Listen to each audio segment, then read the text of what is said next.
am at Akash Institute, one of the top coaching centers in Sri Vijayapuram. For NEET JEE competitive exams, then this place is a game changer. Here, faculty have taught thousands of NEET and JEE toppers. 36 plus years of legacy in producing top rankers. और हम यही expert coaching ले आए हैं आपके Shri Vijayapuram. Last year, their students cracked JEE, NEET and Olympiad top rank. If you are aiming for IIT, AIMS or top engineering or medical colleges, Akash Sri Vijayapuram is your launch pad. Admissions open for this year 25-26. For more details, contact us today. आपके घर के safe में, bank के vault में, dresser के drawer में एक ऐसी चीज है जो इंडिया को स्ट्रॉन्गर बना सकता है, आपका पुराना सोना. तो इस दिवाली क्यों ना उसे ही एक्सचेंज करके नई ज्वेलरी खरीदे. भारत का ऑलमोस्ट सारा सोना इंपोर्ट होता है, लेकिन अगर आप पुराना सोना एक्सचेंज करेंगे तो इंपोर्ट नहीं करना पड़ेगा, जिससे अपना देश स्ट्रॉन्गर बनेगा.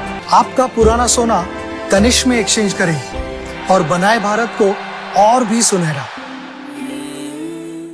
म्यूनिसिपल इतना सुंदर तरीका से घर बना लिया, 10 डेज में आप लोग घर प्रवेश करने के लिए रेडी हो जाओ. तो न्यूज चैनल वो देखे सबका दिल टूट गया. इसलिए ये घर लेने का पहले हम लोग को विड्रॉ करना है बेहतर समझा. इतना ज्यादा बोझ हर दिन हम लोग को मेंटली हैरेसमेंट कर दिया जा रहा है कि आप लोग को EMI बांधना है. कल रात को भी 12 बजे भी फोन आ रहा है. ये क्या हो रहा है हम लोग के साथ में. प्रधानमंत्री जी से मेरी नर्म निवेदन है कि आपका स्कीम में हम लोग बहुत परेशान पड़े हैं. 10 से 12 लोगों की मौत भी हो चुकी है. यानी कि घर के इंतजार में उन्हें घर तो नहीं मिला, लेकिन मिला तो तारीख पे तारीख मिला और अंत में उनको मौत मिल गई. क्या इंतजार किया जा रहा है कि बचे कुछ बेनिफिशियरीज भी दुनिया छोड़ के चले जाएं? जय हिंद. मैं यामीन न्यूज अंडमान 24/7 में आप सभी का स्वागत करता हूं. और आप देख सकते हो हम हमारे शहर श्री विजयपुरम का जो म्युनिसिपल काउंसिल है, हमारा जो नगर पालिका परिषद, हम ठीक इसके मुख्यालय के सामने खड़े हैं.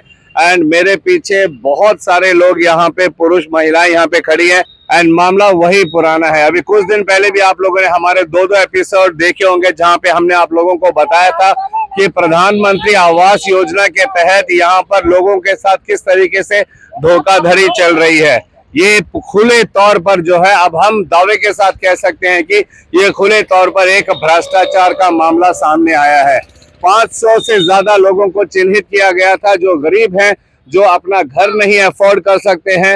एंड उनको जो है कैटेगराइज करके इस दायरे पे लाया गया था कि उनको जो है प्रधानमंत्री आवास योजना के तहत मुफ्त घर मिलेगा, बिजली पानी हर चीज वहां पे सुविधा दी जाएगी. इसके बाद जो है चिन्हित करके उनमें से 329 लोगों को जो है बाद में फिक्स किया गया एज बेनिफिशियरी. एंड उनको जो है ये वादा किया गया था कि उनको जो है प्रधानमंत्री आवास योजना के तहत घर मिलेगा. हमने अपने पिछले एपिसोड में भी आप लोगों को उस जगह पे जाकर ग्राउंड रिपोर्टिंग करके हमने बताया था कि अभी वहां पर क्या सिचुएशन है. घर बना नहीं है, मगर इससे पहले ही कुछ घर जो है ऑलरेडी कुछ लोगों को दे दिया गया है, लेकिन वो घर तैयार नहीं है. न्यूज़पेपर में छाप दिया गया कि कितने लोगों को घर दे दिया गया है. एंड फिर वो लोग जो है अब तक दुखी है क्योंकि उनको घर मिला नहीं है, मगर ऑलरेडी उनके नाम का जो है घर उनको अलॉट हो चुका है. अब जब दोबारा म्युनिसिपल की तरफ से कुछ दिन पहले इनको बताया गया था कि वहीं पर उनको जो है घर की चाबियां दी जाएगी, सब लोगों को वहां पर आना है. तो हमारे पिछले एपिसोड में आपने देखा तमाम लोग, बहुत सारे लोग, 200 से ज्यादा लोग वहां पहुंचे थे चाबी लेने के लिए, मगर जो उन्होंने परिस्थिति देखी वहां की, सब ने जो है मना कर दिया चाबी लेने से. ये कहा कि जब तक घर पूरी तरीके से तैयार नहीं होगा तब तक वे घर नहीं लेंगे, क्योंकि इस घर से बहुत सारी और बातें जुड़ी है. ये घर लेने के लिए इनको जो है 90,000 रुपए पहले डिपॉजिट करना पड़ा. फिर उनके नाम से जो है बैंक में 9 लाख रुपए का लोन भी सैंक्शन हो गया.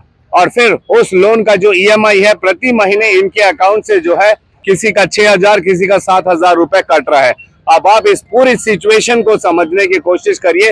ये गरीब लोग जिनके पास अपना खुद का घर नहीं है रहने के लिए, किसी तरीके से अपने बच्चों के साथ, परिवार के साथ जीवन बसर करते हैं, उनके साथ ये धोखाधड़ी. अब आप बताइए, घर मिला नहीं है, घर की चाबी इनको दी नहीं गई है, घर अभी तक तैयार नहीं हुआ है और इनको जो है चाबी देने की प्रक्रिया के लिए इनको बुला लिया गया. तो अच्छी बात हुई कि इन्होंने जो है चाबियां लेने से मना कर दिया, लेकिन इससे बड़ा संकट इनके ऊपर तब फूटा जब इन्होंने ये देखा कि कुछ महीनों से जो है इनके बैंक अकाउंट से प्रति महीने 6,000-7,000 रुपए कट रहा है इंस्टॉलमेंट EMI के नाम पर। अब बताइए ना, घर इनको मिला नहीं है, घर अभी तक तैयार नहीं है, मगर ऑलरेडी EMI कटने शुरू हो गए। वादे पर वादे किए जा रहे हैं म्युनिसिपल काउंसिल की तरफ से कि इस तारीख को इनको जो है चाबी दी जाएगी, घर सौंपा जाएगा, इस तारीख को दी जाएगी, मगर ये पूरा नहीं हो रहा है। एक बार फिर अब ये लोग जो है परेशान हो चुके हैं एंड इन्होंने जो है फाइनली डिसाइड किया सबने मिलकर कि हमें ये स्कीम से विड्रॉ करना है। लोग परेशान हो चुके हैं, घर मिला नहीं लेकिन EMI कट रहा है। जिनकी आमदनी 10, 12, 15 हजार रुपए प्रति महीने हो, जिसमें आज इस महंगाई के जमाने में इस आमदनी में वह पूरे परिवार के साथ अपना जीवन बसर कर रहे हैं, जिनमें अधिकतर लोग जो है किराए के घर में रहते हैं। मजबूरी में छोटा छोटा कमरा लेके ये 7-8 हजार रुपए जो इनकी आमदनी होती है, उससे 7-8 हजार रुपए उनका किराया चला जाता है। बचे कुछ पैसे से ये दाल रोटी सूखी खाकर अपना जीवन बसर कर रहे हैं। अब इनके ऊपर एक और तूफान आके गिर पड़ा। ये जो बचा कुचा इनकी आमदनी से जो पैसा रहता था, उससे 6-7 हजार रुपए EMI कट रहा है। अब बताइए ना, ये हो क्या रहा है? अकाउंटेबिलिटी कौन लेगा इसकी? जवाबदेही कौन देगा इसकी? पूछने से कोई भी ऑफिसर, फिर चाहे वो हमारे प्रशासन का कोई भी अधिकारी हो या म्युनिसिपल की तरफ से कोई भी अधिकारी हो, कोई भी सामने नहीं आता है बोलने के। लोगों ने फाइनली डिसाइड कर लिया कि हमें जो है इस स्कीम से अपना नाम विड्रॉ करना है। और सबसे पहले इनकी मांग है कि जो प्रति महीने EMI कट रही है, ये कटना बंद हो, क्योंकि इससे इनके जीवन पर बहुत ही नकारात्मक प्रभाव पड़ रहा है। इनका पूरा जो डेली लाइफ का रूटीन है, इनका ये तहस नहस हो गया। इनके पास खाने के लिए पैसे नहीं बचते हैं। घर का किराया EMI कटने के बाद आप खुद इमेजिन करिए ना, 3, 4, 5 हजार रुपए में ये क्या इनका पूरा परिवार महीने भर सरवाइव कर पाएगा? इसी मुद्दे को लेकर आज कुछ लोग फिर यहाँ पे जमा हुए हैं। हम चाहेंगे कि वे अपनी जुबानी बताएं उन्हें क्या कहना है।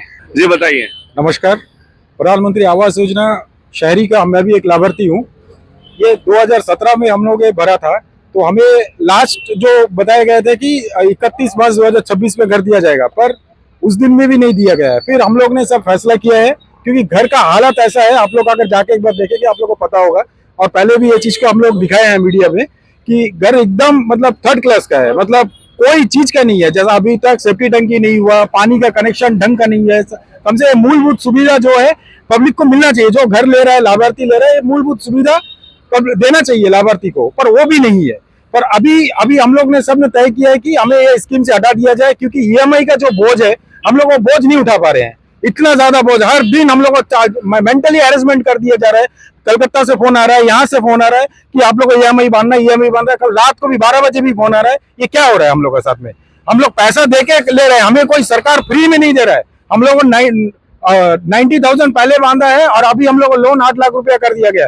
तो अब बताइए, हम लोग पैसा देके अगर ले रहा है तो फिर हम लोग को इतना सफर क्यों करना है?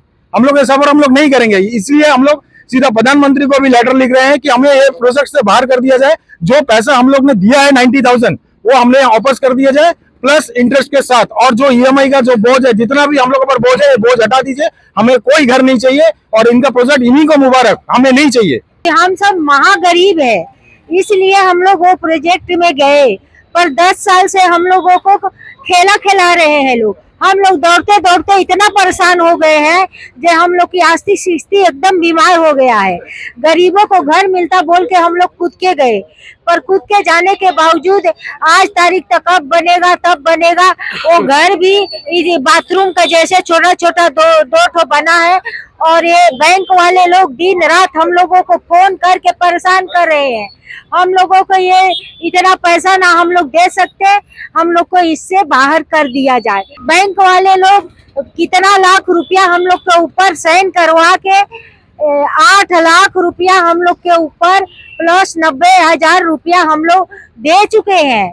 और उतना सारा का ब्याज हम लोग कहाँ से बांधेंगे? ये लोग क्या किए क्या नहीं किए, हम लोगों को ब्लैकमेल करके ये भ्रष्टाचारी से हम लोग को परेशान किए जा रहे हैं। हम लोग अभी घर नहीं चाहिए। हम लोग अभी ये फैसला उठाए हैं, ये कदम हम लोग लिए हैं। इतना दिन से हम लोग 10 साल से हम लोग बहुत संघर्ष करे हैं, सबको मिलकर। जो हम लोग एक आसरा मिल रहा था, एक छोटा सा घर मिलेगा, एक आशियाना हम लोग को मिलेगा, कुछ उम्मीद थे हम लोग को। हम लोग भी सब मिलजुल कर बहुत काम करे, लेकिन अभी जो है डिपार्टमेंट सबको मिलकर हम लोग जो परेशानी कर रहा है, तो हम लोग का ये प्रधानमंत्री आवास योजना से हम लोग विड्रॉ कर रहे हैं। हम लोग को कोई घर नहीं चाहिए। अब इतना साल से हम लोग का देगा देगा बोल के अभी घुमाता उम्र होने के में कितना बार इधर आओ उधर आओ उधर आओ, चाबी देगा बोल के डोर नंबर देगा, कुछ तो नहीं दिखा रहा। 10 साल से अभी कर देने से हम लोग का लोन भी बांध के खत्म हो जाता भैया। अभी उम्र का टाइम है, 70 उम्र होने वाला, हम लोग इधर उधर घूम नहीं सकता। दिन से हम लोग को घुमा रहे हैं, 9-10 साल हो गए, अभी भी हम लोग कुछ नहीं करते। आना इधर जाना उधर जाना, बैंक से लोन कट रहा है हम लोग का बराबर, कुछ तो हो रहा नहीं ना। चाबी देंगे, चाबी को वो नहीं, फिर हम लोग को घुमा रहा है इधर के अभी। वही सर 10 साल से हम लोग तो घूमते ही है, अभी तक तो कुछ हुआ ही नहीं। हमेशा रात नहीं दिन नहीं फोन आते जाते बैंक से, EMI बांधो EMI बांधो। हम लोग तो नंबर देख के ये करना पड़ता है, कितना बार रात उठ के बोलना पड़ता है। आप सुन रहे हैं इन परेशानियों को। बिल्कुल, अगर आप बैंक से प्रधानमंत्री जी से मेरी नर्म निवेदन है कि आपका स्कीम में हम लोग बहुत परेशान पड़े हैं, ये सब क्या हो रहा है इसकी देख रेख किया जाए ऊपर की तरफ से। 10 सालों से हम लोग परेशान हो चुके हैं। अगर आप बैंक से लोन लेते हो तो बेशक बैंक को ये नहीं पता कि ये इसका लाभार्थी कौन है कौन नहीं है। बैंक का कुछ सिस्टम होता है, लोन अगर लिया गया है तो रेगुलरली उसका EMI भरना पड़ता है। बैंक के अपने जो कस्टमर केयर सर्विस है वहां से कॉल लगातार आते ही रहेगा डेफिनेटली। अब ये परेशानी इनको इतनी सता रही है, जैसा मैंने शुरुआत में कहा कि इनको जो है ये सहना मुश्किल पड़ रहा है अपना फैमिली चलाने के लिए। जी, आप क्या कहते हो? तो पिछले 9 तारीख को आप आके हम लोग साइट में हम लोग पूरा उधर का पूरा कवर किया, आपका चैनल पूरा कवर करके हम लोग का बहुत आदमी से इंटरव्यू लिया था। वहाँ का हकीकत 2 दिन का बाद 1 दिन का बाद आपका न्यूज में इतना बढ़िया तरीका से हम लोग पूरा दुखी को आप बाहर लेके आया। उसका बाद कुछ ऑफिसर लोग दबाव में आके हमारा MB साहब देखा होगा, MB साहब खुद हमारा जो मजूमदार भाई को फोन करके मैं साइट पर आएगा, आप लोग भी आ जाइए उधर, हम भी देखेगा, हम भी विजिट करेगा क्या हालत है, हम भी देखेगा करके फोन किया था MB साहब। तो MB साहब का हम लोग MP है, हम लोग रेस्पेक्टेड करके हम लोग साइट में पहुंचा। वहाँ एक प्राइवेट चैनल बिना बुलावा मेहमान एक प्राइवेट चैनल आया, हम नाम नहीं लूंगा, प्राइवेट चैनल आया। उधर आने के बाद इसी तरह आप जैसा इंटरव्यू लिया, वो भी उतने इंटरव्यू लिया, लेकर इतना खराब पोजीशन, बाप रे ये तो 2 साल लगेगा 3 साल लगेगा। वहाँ बात किया अलग से, हम लोग भी ठीक है तसलीजा, ये चैनल वाला भी सपोर्ट करेगा। 2 दिन का बाद देख रहा है इधर नाग साहब हमारा जो नोडल ऑफिसर के साथ में मुलाकात करके उसका बाद बोलता म्युनिसिपल इतना सुंदर तरीका से घर बना लिया, 10 डेज में आप लोग गृह प्रवेश करने के लिए रेडी हो जाओ। तो न्यूज चैनल वो देखे हम लोग हैरान हो गया, ये तो साइट में 2 साल होएगा करके बोला, अभी उधर ऑफिसर से मिलने के बाद बोलता 10 दिन में रेडी हो जाएगा, गृह प्रवेश रेडी हो जाओ। तो इसलिए हम लोग मन बहुत खराब लगा। आखिरी एक उम्मीद था MB साहब को लेके आके देखा आया, तो उसका साथ आया वाला चैनल वाला इस तरह बोलने के बाद हम लोग दिल टूट गया। बहुत जिनका मन में लगा है ये कर हम लोग लेना है, सबका दिल टूट गया। इसलिए ये कर लेने का पहले हम लोग विड्रॉ करना है बेहतर समझा। आज हम लोग लेटर बना के सेक्रेटरी से मिलने आया था, सेक्रेटरी अवेलेबल नहीं है, ठीक है। इसलिए हम लोग प्राइम मिनिस्टर ऑफ इंडिया का एड्रेस में बनाया, copy to minister urban development, chief secretary, LG, सबके लिए हम लोग कॉपी बनाया। अभी सबको हम लोग फैक्स करेंगे। उसका बदले में फिर हम लोग नागसा नोडल ऑफिसर, वो बिल्डिंग का जो इंचार्ज इंजीनियर है उनसे मिला है। अभी वो बोलता है 25 तारीख तक रेडी हो जाएंगे। 25 तारीख को कैसा रेडी होंगे दोस्त, हम लोग का हकीकत पूरा फोटो दिखाया, फिर वो बुलाया 15 आदमी का डेलीगेशन आ जाओ मेरा साथ, सब कुछ रेडी होने का बाद ही ओपन करेगा। मैं हम लोग क्या बोल रहा है, नियम क्या है, गवर्नमेंट का नियम क्या है, कॉन्ट्रैक्टर को टेंडर देने के बाद काम खत्म होके पहले डिपार्टमेंट हैंड ओवर लेगा, उसका बाद बेनिफिशियरी को देना है। इधर तो चुपचाप शाम को कंट्रोल रूम से फोन आएगा, कल चाबी देने जाता आप आ जाओ। ये कैसा नियम है हमको मालूम नहीं। इसलिए हम लोग सब रिक्वेस्ट किया, पहले आप हैंड ओवर ले लीजिए। करंट पानी safety tank temporary safety tank पानी में टहल रहा है अभी बोलता 25 तारीख को, पता नहीं 25 तारीख को कैसा ओपनिंग करेगा, वो भी हम लोग वेट करेंगे। जरूर आपको भी बुलाएगा 25 तारीख को, क्या हालत है हम आपको बुलाएगा। बिल्कुल, शायद सनी देओल की दामिनी फिल्म आप लोगों ने देखी होगी, जहाँ पे सनी देओल एक सीन पर कहता है तारीख पे तारीख, मगर फैसला कभी नहीं सुनाया जाता है। यहाँ पर इनके साथ भी यही हो रहा है। पिछले ऑलमोस्ट 9 साल से 2017 से इनको जो है प्रधानमंत्री आवास योजना के तहत इनको एक लालच दिया गया कि इनको जो है घर बना के दिया जाएगा, इनको लोन सुविधा दी जाएगी और काफी कम धनराशि की EMI इनको लगेगी जो ये आराम से चुका सकते हैं। और इसके तहत इनसे जो है शुरुआत में 90,000 रुपया डिपॉजिट लिया गया, उसके बाद 8 लाख रुपए प्रति बेनिफिशियरी के नाम से जो है बैंक से लोन लिया गया। और अब इनको घर तो मिला नहीं मगर इनका EMI कटना शुरू हो गया। घर देने के नाम पे सिर्फ इनको मिल रहा है तो तारीख पे तारीख पे तारीख पे तारीख। अभी इन्होंने यही बात कही कि अब इनको जो है एक और बार 25 तारीख को बुलाया गया है कि 25 तारीख को इनको जो है घर हैंडओवर किया जाएगा। और ये पहली मर्तबा नहीं है भाई साहब, जितने यहाँ पे बेनिफिशियरी है सब ने यही कहा है कि जब भी हम यहाँ पर आते हैं PMAY के तहत हमारा जो घर हमें मिलने के लिए, तो हमें घर तो नहीं मिलता है, चाबी नहीं मिलती है, मगर एक और तारीख जरूर मिल जाती है। क्या ये तारीख देने का सिलसिला कभी खत्म होगा? आज 9-10 साल से ये लोग जो है उस तारीख का इंतजार कर रहे हैं जिस तारीख पर इनको घर मिल जाए, लेकिन वो तारीख अब तक आने का नाम नहीं ले रही है।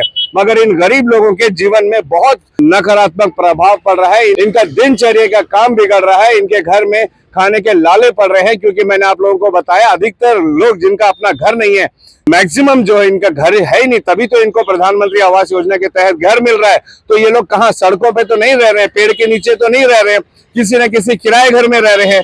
गरीब लोग हैं, मेहनत मजदूरी कर रहे हैं, दिहाड़ी कर रहे हैं। कितनी आमदनी होती होगी? 10,000, 12,000, 15,000, उसमें से अगर 5-6 हजार रुपया भी अगर आप अनुमान लगाइए कि वो किराए के घर को दे रहे हैं, तो बचा कुचा पैसा में वो किस तरीके से आज के इस महंगाई के जमाने में अपना बसर कर रहे हैं पूरे परिवार सहित। आप इसका अनुमान लगा सकते हो आखिर वे क्या खा पी कर अपने जिंदगी बसर कर रहे हैं पूरे परिवार के साथ।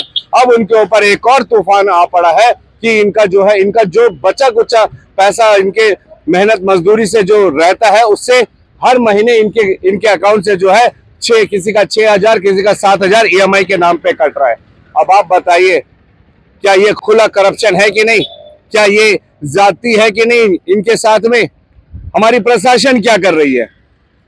प्रशासन अपने पैसे से तो नहीं बना के दे रही है ना। एक योजना है PMAY, उसके तहत इनको मिल रहा है, तो फिर क्यों नहीं प्रशासन इनको जल्द से जल्द घर बना के दे रही है? 9 साल तो हो चुके हैं, और कितना साल आपको पता है? ये जो जिनका नाम बेनिफिशियरी पे आया था, उनमें से इनका कहना है कि कम से कम 10 से 12 लोगों की मौत भी हो चुकी है।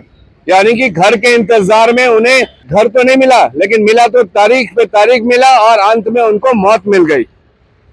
हम उनकी मौत की वजह इनको नहीं बता रहे, लेकिन घर के इंतजार में उनका जो है देहांत हो चुका है, वे स्वर्गवास हो चुके हैं। क्या इंतजार किया जा रहा है कि बचे कुछ बेनिफिशियरीज भी दुनिया छोड़ के चले जाएं, या इनको घर दिया जाएगा? तारीख के बदले घर दिया जाएगा। और वो तारीख कब आएगी? जब इनको वाकई में इनका जो अधिकार है, जो इनको भारत सरकार एक योजना के तहत इनका घर दे रही है, वो दिन कब आएगा? हम सवाल करते हैं म्युनिसिपल सेक्रेटरी से, हम सवाल करते हैं हमारे तमाम जितने भी रिस्पॉन्सिबल, इस मामले में रिस्पॉन्सिबल उच्च अधिकारी है जो प्रशासन की गद्दी पर बैठे हैं, हम उनसे सवाल करते हैं कि आखिर इनको इनका घर कब दिया जाएगा बजाय तारीख के? क्योंकि अगली तारीख इनको जो है 25 मई दी गई है। क्या 25 मई को पूरा घर तैयार होके इनको मिल जाएगा? घर का साइज आपने देखा है? जैसे अभी दीदी कह रही थी कि छोटे छोटे कमरे, 2 छोटे छोटे कमरे बना के दे दिया गया है। चलिए वो भी लेने को तैयार है, मगर दे तो दीजिए। इलेक्ट्रिसिटी कनेक्शन नहीं है, सेप्टिक टैंक की सुविधा नहीं है, पानी कनेक्शन नहीं है। उस घर में अगर ओपनिंग करके इनको भेज भी दिया जाएगा तो वो लोग रहेंगे कैसे बिना बिजली और पानी के? ना सड़क है, ना फुटपाथ है। बरसात का मौसम शुरू हो चुका है। अरे भेड़ बकरी नहीं है, इंसान ही है, और भीख नहीं मांग रहे हैं। सरकार योजना बनाई है इनके लिए, सरकारी पैसे से इनको दिया जा रहा है, इनको मदद किया जा रहा है। अगर हम चाहे, हमारी प्रशासन चाहे, तो इनको फटाफट ये जो है इनकी जो प्रधानमंत्री आवास योजना के तहत इनको जो इनका अधिकार के हिसाब से घर मिलना है, ये फटाफट हो जाएगा। लेकिन ढिलाई आखिर क्यों हो रही है, ये हमारा सवाल है। और ये जो इनका पैसा इतना लग चुका है, इनका खुद का पैसा, गरीब लोगों ने कहीं कहीं से, मैंने आपको पिछले एपिसोड में भी बताया था कि इन्होंने, किसी ने इंटरेस्ट लिया, किसी ने अपने जेवर बेचे, किसी ने उधार मांगा, और वो 90,000 रुपए डिपॉजिट किया ताकि जिंदगी भर के लिए उनके पास एक घर आ जाए। वो तो हुआ नहीं अब तक, उल्टा इनके ऊपर में और 8 लाख रुपए का लोन भी डाल दिया बैंक की तरफ से। बैंक ने तो इनके नाम का पैसा योजना को दे दिया है, फंड में जा चुका है। लोगों का ये भी कहना है कि घर की जो है दोबारा टेस्टिंग करवानी चाहिए, क्योंकि बहुत सारे घर इस बरसात के मौसम में इन्होंने जाके देखा, उसके छतों और दीवारों से जो है पानी रीस रहा है। अब बताइए, इस स्तर का घर, हाँ, उसमें लोगों को भेजा जा रहा है, मगर फिर अब तक उनको जो है वो घर सौंपा नहीं जा रहा है। आखिर कब इनको मिलेगा, ये हमारा इंतजार रहेगा। हम इसकी अपडेट आप लोगों को जरूर देंगे, लेकिन हम हमारे जितने भी कंसर्न ऑफिसर्स हैं, अधिकारी हैं, हम उनसे विनम्र निवेदन करते हैं हाथ जोड़ के कि ये गरीब जो आज 9 साल से अपने घर के लिए तरस रहे हैं, सर ये भीख नहीं मांग रहे सर, भारत सरकार की एक योजना के तहत इनको दिया गया है, पूरा पैसा आप लोगों के पास आ चुका है। आप इनका घर बना के इनको घर की चाबी पूरी सुविधाओं के साथ में सौंप दीजिए, ताकि हम भी हमारी प्रशासन और भारत सरकार की जमकर वाहवाही कर सके कि हमारी सरकार, हमारी प्रशासन गरीबों का कितना ध्यान रखती है।